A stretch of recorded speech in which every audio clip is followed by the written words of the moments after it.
Yapayalnız tek kalmışım.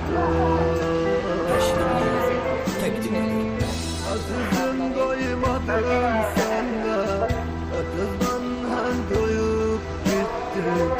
Ecelim var bu gurbette, beni yalnız koyup gittin.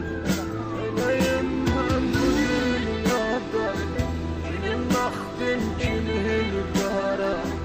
Yaram üstünde min yara, beni derde salıp gitti. Beni derde salıp gitti. Hiç bilmedim dünyanın lezzetini. Açan geldi, açan gitti. Bak gözümü açtım, ömür geçti, dünyam geçti. Bak gözümü açtım,